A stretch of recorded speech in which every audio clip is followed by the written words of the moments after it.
રાજકોટમાં નશાકારક દવાનો જથ્થો ઝડપાયો છે।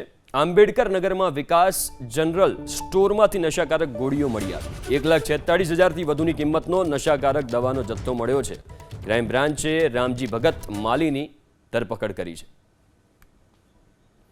તો રાજકોટમાં નશાકારક દવાનો જથ્થો ઝડપાયો છે। તપાસ કરવામાં આવી, જેમાં નશાકારક દવાનો જથ્થો ઝડપાયો 1,46,000થી વધુની કિંમતનો નશાકારક દવાનો જથ્થો છે।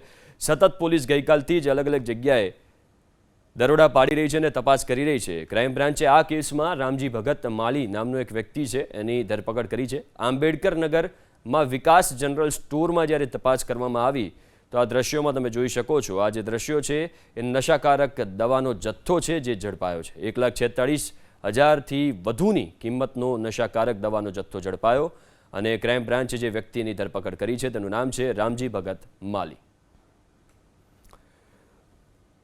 તો વધુ વિગતો સાથે સંવાદદાતા પરાક્રમસિંહ જોડાઈ ગયા છે। પરાક્રમસિંહ, અલગ અલગ જગ્યાઓ પર તપાસ કરવામાં આવી રહી છે, જેમાં અહીંયાથી 1.5 લાખની આજુબાજુનો જથ્થો ઝડપાયો છે। શું વિગતો પ્રાપ્ત થઈ રહી છે?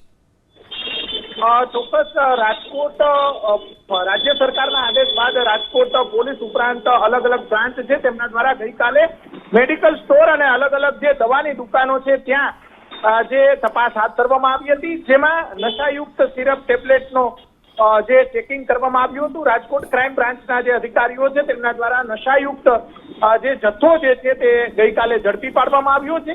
આંબેડકર નગર આવેલું છે ત્યાં વિકાસ જનરલ સ્ટોરમાંથી નશાયુક્ત ગોળીઓ પકડવામાં આવી છે। 1,46,850 રૂપિયાની કિંમતની 14 કિલો જેટલી જે દ્રશ્યોમાં પણ જોઈ શકાય છે કે ગોળીઓ પકડવામાં આવી છે।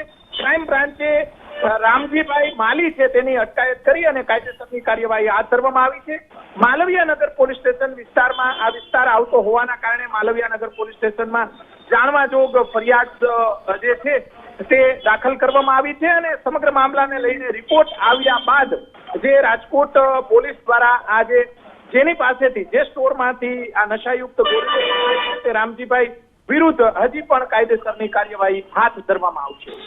બિલકુલ, આભાર પરાક્રમસિંહ વિગતો આપવા માટે।